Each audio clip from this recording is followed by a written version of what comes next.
Dalanan yuk. Sumala diangkat dari kisah horor yang terjadi di sebuah desa terpencil di Jawa Tengah pada tahun 1948. Nek wis magrib, kabeh wis kudu ono nang omah, terutama anak-anak. Film ini bercerita tentang pasangan suami istri yang bernama Sujiman dan Sulastri. Karena tak kunjung memiliki anak, Sulastri berinisiatif meminta bantuan ke dukun tanpa sepengetahuan Sujiman. Dukun itu menawarkan melakukan ritual perjanjian dengan iblis. Dia dijanjikan akan memiliki anak kembar. Kowe akan mengandung anak kembar.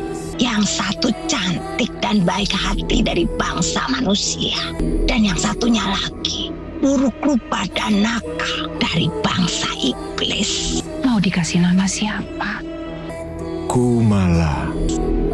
Sumala. Tak berselang lama, Sulastri hamil dan melahirkan anak kembar. Kumala bertahan hidup, namun sayang, dia harus cacat fisik dan mental. Sopo kuwi? Anaknya Pak Sujiman, katanya anaknya Sinti. Kumala. Sementara Sumala, dia dibunuh oleh Sujiman. Seiring berjalannya waktu, Kumala sering diperlakukan buruk dari orang-orang di sekitarnya.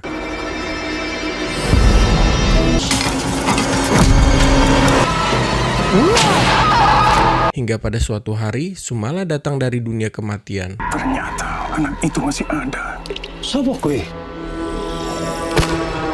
Sumala. Dia pun membuat perhitungan kepada orang-orang yang telah menyakiti Kumala. Bapak ibu nggak pernah cerita kalau kamu punya kembaran.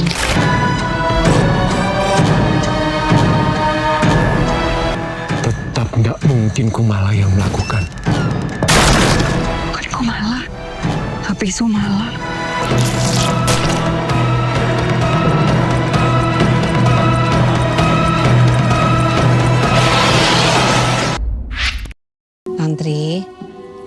Tantri kenapa? Lelo, lelo, lelo, leko.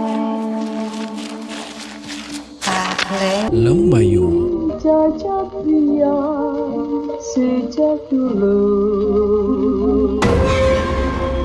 Berdasarkan kisah nyata yang viral diceritakan oleh Pika di Twitter, film ini bercerita tentang mahasiswi keperawatan yang bernama Arum, teman dari Pika. Diceritakan kondisinya sedang hamil di luar nikah. Kita pernah ngelakuin itu cuma sekali. Oh, kamu bilang kan obatnya manjur. Jangan-jangan yang kamu minum.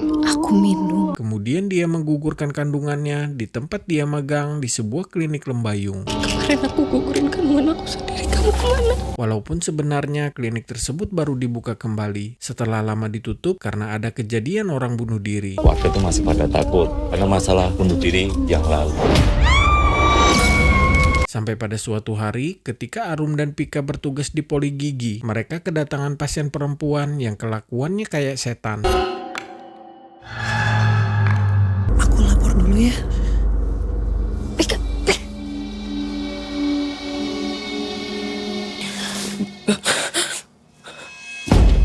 Diciptakan alam liar. Kejadian itu membuat Arum jadi trauma dan kerasukan.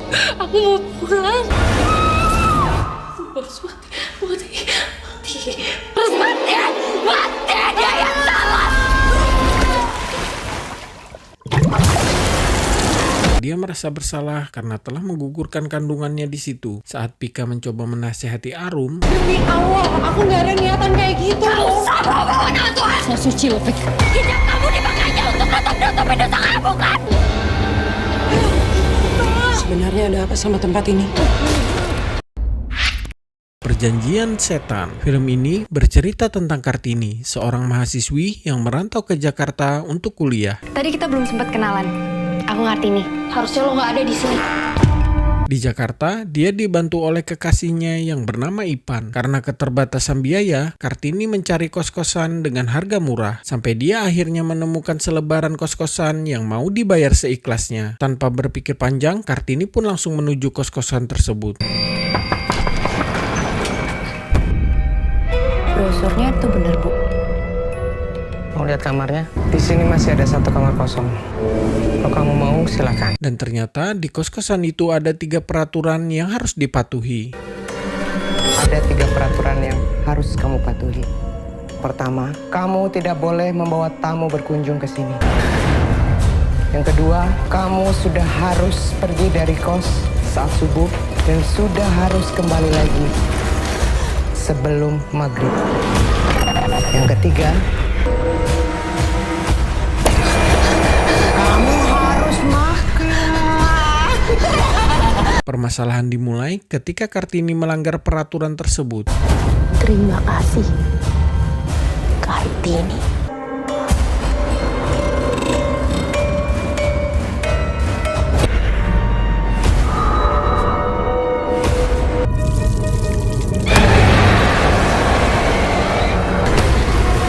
Loh, terlambat. Hingga akibatnya dia dijadikan tumbal oleh pemilik kos-kosan itu.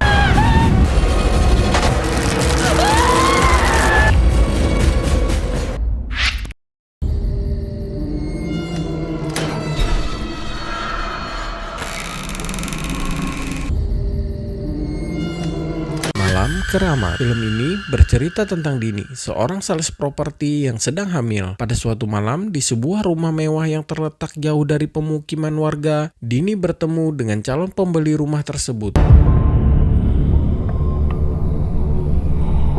Bersamaan dengan itu, ternyata di dalam rumah itu ada sepasang suami istri bernama Ranu dan Jani yang ingin mencuri barang berharga di rumah itu. Setelah calon pembeli rumah ini pergi, semua terasa aneh.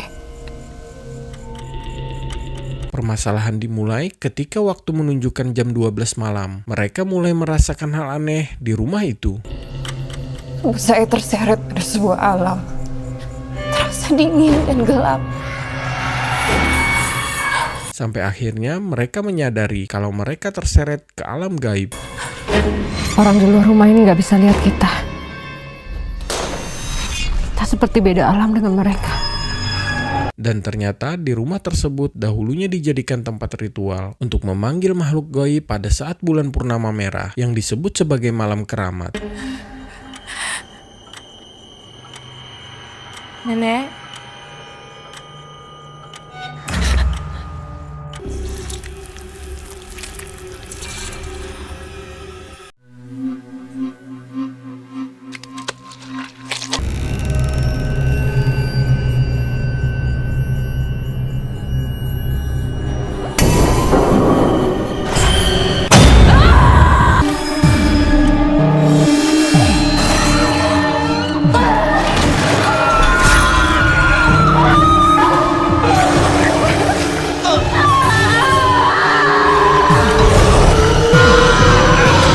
Jangan lupa like, komen, dan subrek. Thank you.